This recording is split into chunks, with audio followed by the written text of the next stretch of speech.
नमस्कार साथियों, पंजाबी साहित्य नाल जुड़े हुए प्रश्नों का रिवीजन लैके एक बार फिर मैं हाज़र हाँ।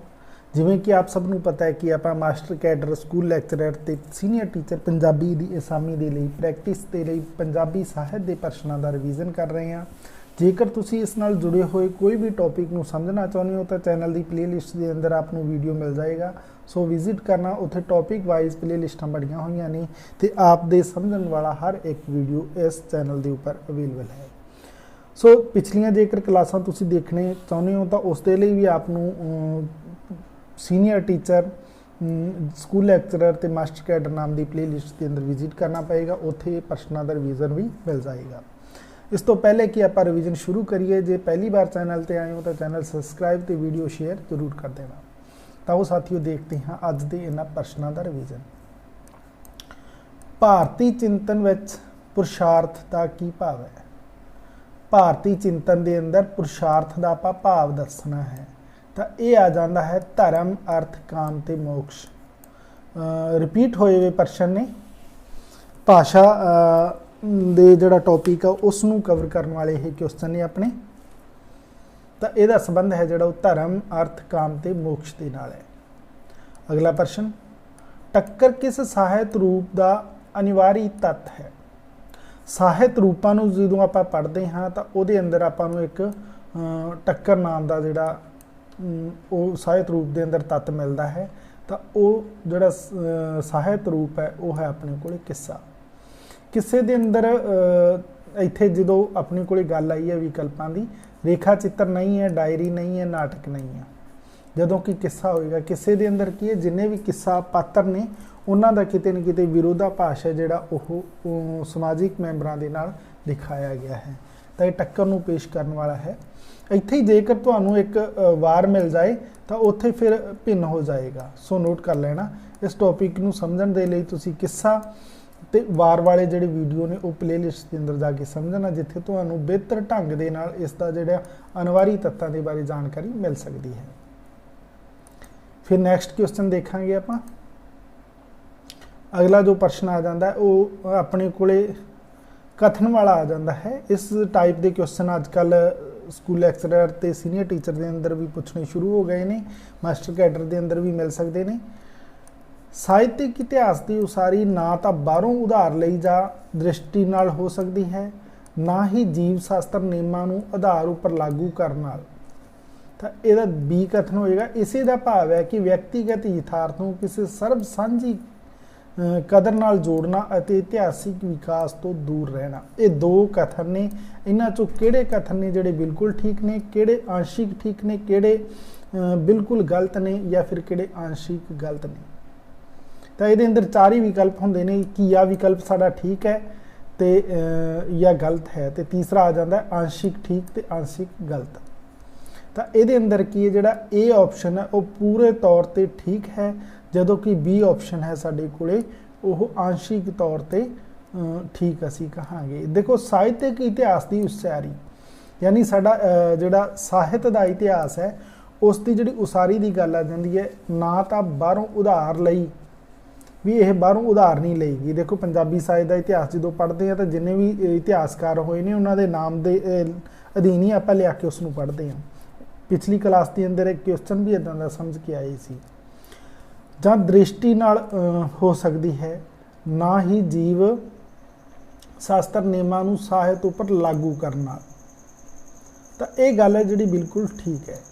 तो इसका भाव जोड़ा दूसरे आंशिक ठीक दस रहे हैं वो व्यक्तिगत यथार्थ को किसी सर्व सांझी कदर नाल जोड़ना और इतिहासिक विकास करने तो दूर रहना। तो ये गल भी बिल्कुल ठीक है। जेकर व्यक्तिगत यथार्थ की गल करांगे आप इसके अंदर तो वो सर्व सांझी कदर नाल जोड़न तो आपको इतिहासिक विकास तो दूर करने ही गल करेगा। तो ये आंशिक तौर पर ठीक है, तो यह जोड़ा वो पूर्ण रूप नाल ठीक किया जा सकेगा। फिर नैक्सट क्वेश्चन है, बहुत सारे प्रश्न ने जोड़े अनेकों बार वक्-वक् पंजाबी नाल जुड़े हुए एग्जामों के अंदर रिपीट होए हुए प्रश्न ने। मरासियां वालों गाए जाते गीतों को आपां की आखते हाँ? तो मरासियां दे वालों जोड़े गीत गाए जाते हैं उन्होंने आपां हमेशा ही जाति गीतों के अधीन लिया के पढ़ते हाँ। उन्होंने किहड़े गीत कहांगे? जातिगत गीत ही कहांगे। फिर अगला प्रश्न है भाषा दात है। तो भाषा जिहड़ी दात है ये साथियों ना ही तो मनुख दी है, ना ही कुदरती, ना ही इतिहास की, सगों की ये तो समाज की है। एक आप शब्द पढ़ते हाँ कि आवश्यकता आविष्कार की जननी है, यानी लोड़ अनुसार अपनी असी जरूरतां पूरीआं करन दे यतन करते हैं। बस उसे दे अंदरों ही यही गल उपजी कि भाषा जिहड़ी दात है वह समाज की है। फिर नैक्सट क्वेश्चन है आपके लिए, इस दे अंदर 3 कथन ने। सम्मी ते झूमर राजस्थान के प्रसिद्ध लोक नाच ने। सम्मी दौरान वे मैं कजले दी पानी धार गीत गाया जाता है, यानी ये कहिए कि आ गीत है जिहड़ा सम्मी के दौरान गाने वाला है। झूमर दौरान लंघ आ जा पतन झना दा यार गीत गाया जाता है। तो इन्हां दे अंदरों किहड़े कथन ने जिहड़े बिल्कुल ठीक ने, किहड़े गलत ने। तो इस दे अंदर जिहड़े तीनों कथन ने ये तीनों ही बिल्कुल ठीक कथन कहे जाएंगे, क्योंकि जिहड़ी सम्मी ते झूमर है ये राजस्थान के प्रसिद्ध लोक नाच भी आप मान सकते हाँ। तो इस तो अलावा सम्मी दौरान वे मैं कजले दी पानी धार भी गीत गाया जाता है। तो इस तो बाद जिहड़े आ जाते ने झूमर दौरान लंघ आ जा पतन झना दा यार गीत भी गाया जाता है। तो तीनों ने जिहड़े बिल्कुल आप ठीक ही कहांगे। फिर नैक्सट आ जाता है अपने कोले कुछ अपने कोल जिहड़े गहने आ गए ने, तो उस गहणियां नूं किस अंग दे उपर पहनिया जाता है। बड़ा ही इंपॉर्टेंट टॉपिक है। तो ये गहणियां नाल जुड़े हुए प्रश्न आपां नूं किते न किते पूरे एग्जाम के अंदर 1 या 2 क्वेश्चन जरूर मिल जाते हैं। तो इत्थे देखा आपां जिहड़ा सग्गी फुल है। सग्गी फुल पुरातन एक बड़ा ही फेमस गहना सी, लोक गहना इसनूं आपां कह सकते हाँ। तो इसका जिहड़ा संबंध है वह सिर दे नाल है, यानी ये गहना सी जिहड़ा ये गोल जे टाइप के कुछ हुंदे सन जिहड़े सिर दे उपर एक लड़ी दे अंदर, एक बिल्कुल सिर दे उपर सेंटर दे अंदर 2 थोड़े किनारियां दे उपर पहने जाते सन। वध घट इन्हां दी गिणती वख-वख जगह चित्रां दे अंदर देखण नूं मिल जाती है। तो जिहड़ा सग्गी फुल गहना है जिहड़ा ये औरतां सिर ते पहनदियां ने। फिर जिहड़ा इस तो बाद अपने कोले आ जांदा गोखड़ू। तो गोखड़ू हुंदे ने जिहड़े ये हमेशा ही पैर ते पहने जाते हैं। देखो इदां दे प्रश्नां नूं हल करना कोई मुश्किल नहीं हुंदा। इहदे लई जिवें तुहानूं चारां दे अंदरों कोई एक, जिवें मुरकियां तो बिल्कुल आसान है। मुरकियां आपां अक्सर ही देखते हैं कि कन्नां 'च पाईयां जांदियां ने। तो फिर ये मुश्किल नहीं हो जाता आपां नूं। जे आपां हुण देखांगे कि सी ऑप्शन है जिहड़ा आपां नूं पता है, बाकी नहीं पता भी सी दा जिहड़ा 2 नंबर है कन्नां 'च मुरकियां पाईयां जांदियां ने। तो देखो सी दे अंदर 2 किस विकल्प के अंदर है, लगभग तुहानूं अनुमान हो जाएगा। ये 2 विकल्पों के अंदर मिल रहा होवे तो फिर तुहानूं दूसरा एक गहने का मिलान भी करना पएगा। सो इदां दे प्रश्नों नूं मुश्किल नहीं, सगों कि इन्हां नूं तां सौखे प्रश्नों के दायरे 'च लिया के समझना चाहिए है। तो देखो 3 आपां देख ले, सग्गी फुल ने जिहड़े सिर ते पहने जाने वाला गहना, गोखड़ू है जिहड़े ये पैरां पहने जाते हैं, मुरकियां ने जिहड़ियां ये कन्नां ते पहनियां जांदियां ने, ते जिहड़ियां बुगतियां ने ये हमेशा ही गल दे अंदर पाए जाते हैं। तो ये अपने कोले कुछ गहने ने जिहड़े कि पहने जाते हैं शरीर के अंगां दे उपर। फिर आपां हुण नैक्सट क्वेश्चन देखने ने। अगला जो अपने को प्रश्न आ जाता है, प्रश्न नंबर 156 आ जाता है। भाषा एक समकालिक सजीव वस्तु है, ये विचार किसका है? भाषा एक समकालिक सजीव वस्तु है, ये किसने विचार दिता? तो ये विचार दिता सी सोशियर ने। किसने? सोशियर ने। देखो इस चैनल के उपर आपको पंजाबी के क्वेश्चनों की प्रैक्टिस करवाने का उद्देश मेरा ये है कि आपनू घट समय के अंदर पढ़ते समय जो असी बहुत सारे टॉपिक पूरा दिन, जिवें कि आजकल बहुत मुकाबले जिहड़े प्रतिस्पर्धा है वो बढ़ चुकी है, तो सानू पुराने टाइम के अंदर जिथे 6 तो 7 घंटिया के अंदर मेहनत करके कामयाबी मिल रही सी, वो हुण किते 8 तो 10 घंटे मेहनत करके ही कामयाबी मिल सकती है। तो ऐसे के अंदर इस टाइप के क्वेश्चनों का रिवीजन तुसी हैडफोन ईयरफोन लगा के या फिर स्पीकर लगा के तुसी प्रश्नों के नाल अपना जुड़े रह सकते हो, तो रिलैक्स होने के लिए तुसी बुक्स तो अलावा भी इसनूं आधार बना सकते हो, एक बहुत वड्डा एक स्रोत भी तुसी मान सकते हो। ਤਾਂ ਐਸੇ ਲਈ ਆਪ ਨੂੰ ਹਰ ਰੋਜ਼ ਕੋਈ ਨਾ ਕੋਈ ਕਲਾਸ, ਕੋਈ ਨਾ ਕੋਈ ਪਰਸ਼ਨ, ਰਿਵੀਜ਼ਨ, ਟੌਪਿਕ ਇਸ ਚੈਨਲ ਦੇ ਉੱਪਰ ਅਵੇਲੇਬਲ ਕਰਵਾਏ ਜਾਂਦੇ ਨੇ। ਸੋ ਵੀਡੀਓ ਨੂੰ ਜ਼ਿਆਦਾ ਤੋਂ ਜ਼ਿਆਦਾ ਸ਼ੇਅਰ ਜ਼ਰੂਰ ਕਰਿਆ ਕਰੋ। ਫਿਰ ਨੈਕਸਟ ਕੁਐਸਚਨ ਦੇਖਾਂਗੇ ਆਪਾਂ, ਬੁੱਧ ਧਰਮ ਦੇ ਗ੍ਰੰਥ ਵਧੇਰੇ ਕਿਸ ਭਾਸ਼ਾ ਵਿੱਚ ਰਚੇ ਗਏ? ਤਾਂ ਦੇਖੋ, ਬੁੱਧ ਧਰਮ ਦੇ ਗ੍ਰੰਥਾਂ ਦਾ ਜਿਹੜਾ ਸੰਬੰਧ ਹੈ ਉਹ ਪਾਲੀ ਪ੍ਰਾਕ੍ਰਿਤ ਦੇ ਨਾਲ ਹੈ। ਜੇਕਰ ਤੁਸੀਂ ਇਹ ਭਾਸ਼ਾ ਦਾ ਵਿਕਾਸ ਕਰਮ ਸਮਝਣਾ ਹੈ ਜਾਂ ਨਹੀਂ ਸਮਝਿਆ ਹੈ ਤਾਂ ਤੁਸੀਂ ਚੈਨਲ ਦੀ ਪਲੇਲਿਸਟ ਦੇ ਅੰਦਰ ਪੰਜਾਬੀ ਭਾਸ਼ਾ ਦਾ ਵਿਕਾਸ ਜਾਂ ਫਿਰ ਭਾਰਤੀ ਭਾਸ਼ਾਵਾਂ ਦਾ ਨਿਕਾਸ ਤੇ ਵਿਕਾਸ ਆਪ ਨੂੰ ਉੱਪਰ ਸਕਰੀਨ ਦੇ ਉੱਪਰ ਹੀ ਟੌਪਿਕ ਦਿਖਾਈ ਦੇ ਜਾਏਗਾ, ਤਾਂ ਉਹ ਸਮਝ ਲੈਣਾ ਬੜਾ ਹੀ ਸ਼ਾਰਟ ਤੇ ਸੌਖਾ ਜਿਹਾ ਹੈ। ਮੇਰਾ ਉਦੇਸ਼ ਹਮੇਸ਼ਾ ਹੀ ਸਟੂਡੈਂਟ ਨੂੰ ਸੌਖੀ ਸ਼ਬਦਾਵਲੀ ਦੇ ਅੰਦਰ ਗੱਲ ਸਮਝਾਉਣ ਦੇ ਲਈ ਰਹਿੰਦਾ ਹੈ, ਨਾ ਕਿ ਉਸ ਨੂੰ ਘੁਮਾ ਫਿਰਾ ਕੇ ਤੇ ਕੁਝ ਔਖੀ ਸ਼ਬਦਾਵਲੀ ਦੇ ਅੰਦਰ ਗੱਲ ਸਮਝਾਈ ਜਾਵੇ। ਤਾਂ ਉਸ ਕਲਾਸ ਨੂੰ ਸਮਝ ਲੈਣਾ, ਉੱਥੇ ਪਾਲੀ ਤੇ ਪ੍ਰਾਕ੍ਰਿਤ ਅਪਭ੍ਰੰਸ਼ਾਂ ਦੀ ਗੱਲ ਕੀਤੀ ਹੋਈ ਹੈ। ਤੇ ਪੜ੍ਹਾਈ ਇੱਕ ਐਸਾ ਸਿਸਟਮ ਹੈ, ਇਸ ਨੂੰ ਅਸੀਂ ਇਹ ਨਹੀਂ ਕਿ ਕਿਤਾਬ ਕਿਤੋਂ ਵੀ ਖੋਲੀ ਤੇ ਉਸ ਨੂੰ ਪੜ੍ਹ ਕੇ ਅਸੀਂ ਸਮਝ ਲਵਾਂਗੇ।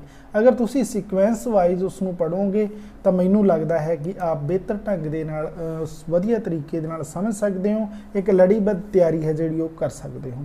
ਸੋ ਪੜ੍ਹਾਈ ਨੂੰ ਸਿਸਟਮ ਵਾਈਜ਼ ਹੀ ਲੈ ਕੇ ਚੱਲਿਆ ਕਰੋ, ਇਸ ਨੂੰ ਇੰਨਾ ਅਣਜਾਣੇ ਦੇ ਅੰਦਰ ਨਹੀਂ ਕਿ ਤੁਹਾਨੂੰ ਜੋ ਵੀ ਕਿਤਾਬ ਦੇ ਅੰਦਰ ਟੌਪਿਕ ਜੀ ਕੀਤਾ ਕਦੇ ਕਿਸ ਟੌਪਿਕ ਨੂੰ ਅਸੀਂ ਪੜ੍ਹ ਰਹੇ ਹਾਂ, ਕਦੇ ਕਿਸ ਟੌਪਿਕ ਨੂੰ, ਇਹ ਨਹੀਂ। ਇਹ ਜੇਕਰ ਸਾਡੇ ਸਭ ਟੌਪਿਕ ਜਿਹੜੇ ਸਿਲੇਬਸ ਦੇ ਅਕੋਰਡਿੰਗ ਸਮਝੇ ਹੋਏ ਨੇ ਤਾਂ ਉਸ ਤੋਂ ਬਾਅਦ ਤੁਸੀਂ ਰਿਵੀਜ਼ਨ ਕਰਦੇ ਹੋ ਤਾਂ ਉਹ ਵੀ ਬਿਹਤਰ ਮੰਨੇ ਜਾਂਦੇ ਨੇ। ਫਿਰ ਅਗਲਾ ਪ੍ਰਸ਼ਨ ਹੈ ਆਪਣੇ ਕੋਲ, ਟਕ ਪ੍ਰਾਕ੍ਰਿਤ ਕਿਸ ਪ੍ਰਾਕ੍ਰਿਤ ਦੀ ਸ਼ਾਖਾ ਹੈ? ਤਾਂ ਇੱਕ ਕਈ ਪ੍ਰਾਕ੍ਰਿਤ ਦੀ ਸ਼ਾਖਾ ਹੀ ਕਹਾਂਗੇ। ਇਦਾਂ ਦੇ ਪ੍ਰਸ਼ਨ ਨੈਟ ਦੇ ਅੰਦਰ ਪੁੱਛੇ ਜਾਂਦੇ ਨੇ। UGC ਨੈਟ ਜਿਹੜੀ ਪੰਜਾਬੀ ਇਮਤਿਹਾਨ ਦਿੰਦੇ ਨੇ ਸਟੂਡੈਂਟ, ਉਹਨਾਂ ਦੇ ਲਈ ਹੁੰਦੇ ਨੇ। UGC ਨੈਟ ਇਹ ਸਾਲ ਦੇ ਅੰਦਰ 2 ਵਾਰ ਹੋਣ ਵਾਲੀ ਪੰਜਾਬੀ ਦੀ ਪ੍ਰੀਖਿਆ ਹੈ। ਬਹੁਤ ਸਾਰੇ ਵਿਦਿਆਰਥੀ ਇਸ ਤੋਂ ਸੰਬੰਧਿਤ ਵੀ ਹੋਣਗੇ। ਨੈਕਸਟ ਕੁਐਸਚਨ ਹੈ, ਅਪਭ੍ਰੰਸ਼ਾਂ ਦਾ ਕਹਾ ਸ਼ਬਦ ਪੰਜਾਬੀ ਵਿੱਚ ਬਣਿਆ? ਤਾਂ ਅਪਭ੍ਰੰਸ਼ ਦੇ ਜਿਹੜਾ ਸ਼ਬਦ ਕਹਾ ਸੀ ਉਹ ਪੰਜਾਬੀ ਦੇ ਅੰਦਰ ਆ ਕੇ ਕੀ ਬਣ ਗਿਆ? ਕਥਾ ਬਣ ਗਿਆ। ਉਸ ਨੂੰ ਪੰਜਾਬੀ ਦੇ ਅੰਦਰ ਆਪਾਂ ਕੀ ਕਹਿੰਦੇ ਆ? ਕਥਾ ਕਹਿੰਦੇ ਆ।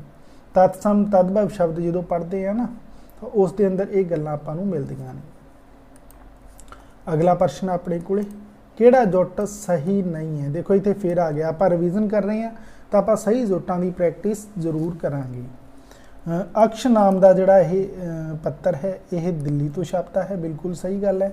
ਪ੍ਰਵਚਨ ਨਾਮ ਦਾ ਵੀ ਜਲੰਧਰ ਤੋਂ, ਤੇ ਪ੍ਰੀਤ ਲੜੀ ਹੈ ਜਿਹੜੀ ਇਹ ਪ੍ਰੀਤ ਨਗਰ ਤੋਂ ਹੀ ਛਪਦੀ ਹੈ, ਜਦੋਂ ਕਿ ਲਕੀਰ ਦਾ ਸੰਬੰਧ ਚੰਡੀਗੜ੍ਹ ਨਾਲ ਨਹੀਂ ਹੈ। ਤੇ ਅਗਲੇ ਕੁਝ ਦਿਨਾਂ ਦੇ ਅੰਦਰ ਆਪ ਨੂੰ ਰਸਾਲਿਆਂ ਤੇ ਅਖਬਾਰਾਂ ਤੋਂ ਸੰਬੰਧਿਤ ਕਿਹੜਾ ਅਖਬਾਰ ਜਾਂ ਕਿਹੜਾ ਰਸਾਲਾ ਕਿੱਥੋਂ ਛਪਦਾ ਹੈ ਤੇ ਉਸ ਦਾ ਪ੍ਰਕਾਰ ਕਿਹੜਾ ਹੈ, ਦੈਨਿਕ ਹੈ, ਤ੍ਰੈਮਾਸਿਕ ਹੈ, ਮਾਸਿਕ ਹੈ ਜਾਂ ਕਿਸ ਟਾਈਪ ਦਾ ਹੈ, ਤੇ ਸੰਪਾਦਕ, ਇਹ ਆਪ ਨੂੰ ਇੱਕ ਵੀਡੀਓ ਮਿਲਣ ਵਾਲਾ ਹੈ। ਫਿਰ ਨੈਕਸਟ ਕੁਐਸਚਨ ਹੈ ਜਿਹੜਾ, ਗੁਰੂ ਸਾਹਿਬਾਨ ਦੇ ਸਮੇਂ ਦੇ ਸੱਭਿਆਚਾਰ ਨੂੰ ਜਾਣਨ ਦਾ ਸਭ ਤੋਂ ਪ੍ਰਮੁੱਖ ਸੋਮਾ ਕੀ ਹੈ? ਬਹੁਤ ਸੌਖਾ ਤੇ ਸਰਲ ਜਿਹਾ, ਤਾਂ ਉਹ ਸ਼੍ਰੀ ਗੁਰੂ ਗ੍ਰੰਥ ਸਾਹਿਬ ਹੈ। ਸ਼੍ਰੀ ਗੁਰੂ ਗ੍ਰੰਥ ਸਾਹਿਬ ਦੇ ਅੰਦਰ ਗੁਰੂ ਅਰਜਨ ਦੇਵ ਜੀ ਦੇ ਨੇ ਜਿਹੜੀ ਇਹ ਬਾਣੀ ਸੰਕਲਿਤ ਕੀਤੀ ਹੈ, ਉਹਦੇ ਅੰਦਰ ਆਪਾਂ ਨੂੰ ਜਿਹੜਾ ਉਸ ਵੇਲੇ ਦੇ ਸੱਭਿਆਚਾਰ ਦਾ ਇੱਕ ਪੂਰਾ ਦਾ ਪੂਰਾ ਜਿਹੜਾ ਆਇਨਾ ਹੈ ਉਹ ਦੇਖਣ ਨੂੰ ਮਿਲਦਾ ਹੈ। ਜੀਵਨ ਜਾਤ, ਮਨੁੱਖੀ ਜੀਵਨ ਜਾਤ ਇਸ ਦੇ ਅੰਦਰ ਸਮਾਈ ਹੋਈ ਹੈ। ਫਿਰ ਨੈਕਸਟ ਕੁਐਸਚਨ ਆਪਣੇ ਕੋਲੇ ਅਗਲਾ ਪ੍ਰਸ਼ਨ ਆ ਜਾਂਦਾ ਹੈ, ਨਵਰਾਤਿਆਂ ਦੇ ਦਿਨਾਂ ਵਿੱਚ ਕੰਧਾਂ ਉੱਤੇ ਕਿਸ ਦਾ ਚਿੱਤਰ ਉਲੀਕਿਆ ਜਾਂਦਾ ਹੈ? ਨਵਰਾਤਿਆਂ ਦੇ ਦਿਨਾਂ ਵਿੱਚ ਕੰਧਾਂ ਉੱਤੇ ਕਿਸ ਦਾ ਚਿੱਤਰ ਉਲੀਕਿਆ ਜਾਂਦਾ ਹੈ? ਤਾਂ ਇਹ ਉਲੀਕਿਆ ਜਾਂਦਾ ਸਾਂਝੀ ਮਾਈ ਦਾ। ਕਿਸ ਦਾ? ਸਾਂਝੀ ਮਾਈ ਦਾ ਜਿਹੜਾ ਚਿੱਤਰ ਹੈ ਨਵਰਾਤਿਆਂ ਦੇ ਦਿਨਾਂ ਦੇ ਅੰਦਰ ਕੰਧ ਦੇ ਉੱਤੇ ਆਪਾਂ ਉਲੀਕਦੇ ਹਾਂ, ਯਾਨੀ ਇੱਕ ਕੰਧ ਦੇ ਉੱਪਰ ਡਿਜ਼ਾਈਨ ਜਿਹਾ ਬਣਾ ਕੇ ਉਸ ਦੀ ਪੂਜਾ ਕੀਤੀ ਜਾਂਦੀ ਹੈ। ਫਿਰ ਨੈਕਸਟ ਕੁਐਸਚਨ ਹੈ, ਲੋਕ ਖੇਡਾਂ ਦੀ ਸਾਮਗਰੀ ਇਹਨਾਂ ਵਿੱਚੋਂ ਕੀ ਸ਼ਾਮਿਲ ਨਹੀਂ ਹੈ? ਯਾਨੀ ਜਿਹੜੀ ਲੋਕ ਖੇਡ ਨੇ ਆਪਣੇ, ਜਿਵੇਂ ਕਿ ਕਬੱਡੀ ਕਹਿ ਸਕਦੇ ਹਾਂ ਆਪਾਂ, ਹਾਲਾਂਕਿ ਕਬੱਡੀ ਹੈ ਜਿਹੜੀ ਉਹ ਆਧੁਨਿਕ ਸਟਾਈਲ ਦੇ ਅੰਦਰ ਤਾਂ ਨਹੀਂ ਲੈ ਸਕਦੇ, ਖਿੱਦੋ ਖੁੰਡੀ ਆ ਜਾਂਦਾ ਹੈ ਆਪਣੇ ਕੋਲੇ। ਪੁਰਾਤਨ ਨੇ ਬਹੁਤ ਸਾਰੇ ਖੇਡ ਨੇ ਜਿਨ੍ਹਾਂ ਦੇ ਅੰਦਰ ਬੱਚੇ ਪੀਲ ਪਲੰਗੜਾ ਹੈ, ਡੰਡਾ ਡੋਕਾ, ਇੱਦਾਂ ਦੇ ਗੇਮ ਸਨ ਜਿਹੜੇ ਉਹ ਲੋਕ ਖੇਡ ਸਨ। ਤੇ ਉਹਨਾਂ ਦੇ ਲਈ ਜੋ ਸਮਾਨ ਆਪਾਂ ਨੂੰ ਜ਼ਰੂਰਤ ਦਾ ਹੈ ਉਹ ਕਿਹੜਾ ਇਹਨਾਂ ਦੇ ਅੰਦਰ ਉਹ ਜਿਹੜਾ ਲੋਕ ਖੇਡਾਂ ਦੇ ਨਾਲ ਰਿਲੇਟਡ ਨਹੀਂ ਹੈ। ਖਿੱਦੋ ਹੈ ਜਿਹੜੀ ਉਹ ਲੋਕ ਖੇਡ ਦੇ ਨਾਲ ਜੁੜੀ ਹੋਈ ਹੈ। ਰੱਸੀ ਟੱਪਣਾ ਲੋਕ ਖੇਡ ਹੈ ਤਾਂ ਰੱਸੀ ਦਾ ਸੰਬੰਧ ਹੋ ਜਾਏਗਾ। ਖੁੰਡੀ, ਖਿੱਦੋ ਖੁੰਡੀ ਆਪ ਦੇ ਨਾਲ ਗੱਲ ਕੀਤੀ ਹੈ। ਜਦੋਂ ਕਿ ਬੈਟ ਦਾ ਸੰਬੰਧ ਕ੍ਰਿਕਟ ਨਾਲ ਹੈ ਤੇ ਕ੍ਰਿਕਟ ਜਿਹੜਾ ਗੇਮ ਹੈ ਇਹ ਆਧੁਨਿਕ ਗੇਮ ਹੈ। ਇਹ ਅਸੀਂ ਕਹਾਂਗੇ ਕਿ ਇਹ ਲੋਕ ਖੇਡ ਨਹੀਂ, ਸਗੋਂ ਕਿ ਇਹ ਤਾਂ ਇੰਟਰਨੈਸ਼ਨਲ ਉਹ ਗੇਮ ਹੈ ਜਿਹੜਾ ਨਿਯਮਾਂ ਦੇ ਅੰਦਰ ਬੱਝਾ ਹੈ। ਤੇ ਲੋਕ ਖੇਡ ਉਹ ਹੁੰਦੇ ਨੇ ਜਿਹਦੇ ਅੰਦਰ ਨਿਯਮਾਂ ਦੀ ਇੰਨੀ ਹੱਦਬੰਦੀ ਨਹੀਂ ਹੁੰਦੀ ਜਿੰਨੀ ਕਿ ਆਪਾਂ ਕ੍ਰਿਕਟ ਦੇ ਅੰਦਰ ਦੇਖਦੇ ਹਾਂ। ਕ੍ਰਿਕਟ ਦੇ ਅੰਦਰ ਤਾਂ ਅੰਪਾਇਰ ਅਨੇਕੋਂ ਰੂਲ ਜਿਹੜੇ ਫੋਲੋ ਕਰਵਾਉਂਦਾ ਹੈ, ਪਰ ਲੋਕ ਖੇਡਾਂ ਦੇ ਅੰਦਰ ਇਦਾਂ ਦਾ ਤਰੀਕਾ ਨਹੀਂ ਹੁੰਦਾ। ਦੂਜਾ ਤਰੀਕਾ ਇਹ ਹੈ ਕਿ ਲੋਕ ਖੇਡਾਂ ਦੇ ਅੰਦਰ ਜ਼ਿਆਦਾ ਵੱਡੇ ਟੂਰਨਾਮੈਂਟ ਨਹੀਂ ਹੁੰਦੇ, ਇਹ ਲੋਕਾਂ ਦੇ ਹਰਮਨ ਪਿਆਰੇ ਗੇਮ ਹੁੰਦੇ ਨੇ। ਫਿਰ ਅਗਲਾ ਪ੍ਰਸ਼ਨ ਹੈ ਜਿਹੜਾ ਆਪਣੇ ਕੋਲੇ ਨੈਕਸਟ ਕੁਐਸਚਨ ਆ ਜਾਂਦਾ ਹੈ, ਕਿਹੜਾ ਜੁੱਟ ਸਹੀ ਹੈ?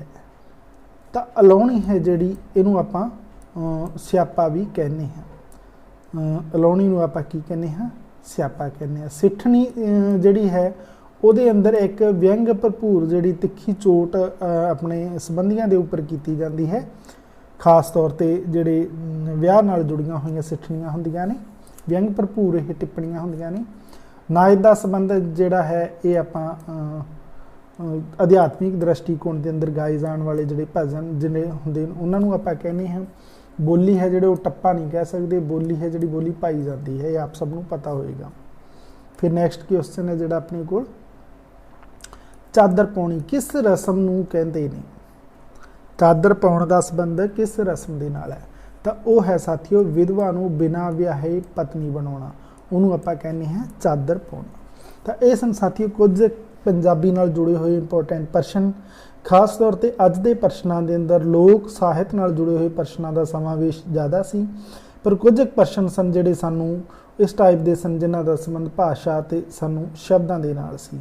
ਸੋ ਚੈਨਲ ਦੇ ਉੱਪਰ ਐਸੇ ਤਰੀਕੇ ਨਾਲ ਬਣੇ ਰਹਿਣਾ। ਆਪ ਨੂੰ ਹਰ ਰੋਜ਼ ਪੰਜਾਬੀ ਸਾਹਿਤ ਨਾਲ ਜੁੜੇ ਹੋਏ ਪ੍ਰਸ਼ਨਾਂ ਦਾ ਰਿਵੀਜ਼ਨ ਦੇ ਲਈ ਕਲਾਸ ਮਿਲਦੀ ਰਹੇਗੀ। ਜੇਕਰ ਤੁਸੀਂ ਕਿਸੇ ਖਾਸ ਟੌਪਿਕ ਨੂੰ ਸਮਝਣਾ ਚਾਹੁੰਦੇ ਹੋ ਤਾਂ ਕਮੈਂਟ ਰਾਹੀਂ ਜ਼ਰੂਰ ਦੱਸਣਾ, ਮੈਂ ਕੋਸ਼ਿਸ਼ ਕਰਾਂਗਾ ਆਪ ਦੇ ਲਈ ਉਹ ਟੌਪਿਕ ਸਮਝਾਵਾਂ, ਆਪ ਨੂੰ ਆਪ ਦੇ ਲਈ ਲੈ ਕੇ ਆਵਾਂ। ਆਪ ਨੂੰ ਪੰਜਾਬੀ ਸਾਹਿਤ ਦੇ ਲਈ ਬਹੁਤ ਸਾਰੀ ਕਲਾਸਾਂ ਨੇ ਜਿਹੜੀਆਂ ਪਲੇਲਿਸਟ ਦੇ ਅੰਦਰ ਮਿਲ ਜਾਣੀਆਂ। ਆਪਣਾ ਰਿਵੀਜ਼ਨ ਜਾਰੀ ਰੱਖਣਾ, ਮਿਹਨਤ ਜਾਰੀ ਰੱਖਣਾ ਤੇ ਕਾਮਯਾਬੀ ਮਿਹਨਤ ਦਾ ਹੀ ਦੂਸਰਾ ਨਾਮ ਹੁੰਦੀ ਹੈ। ਸੋ ਐਸੀ ਆਸ ਦੇ ਨਾਲ ਮਿਲਦੇ ਹਾਂ ਅਗਲੀ ਕਲਾਸ ਦੇ ਅੰਦਰ।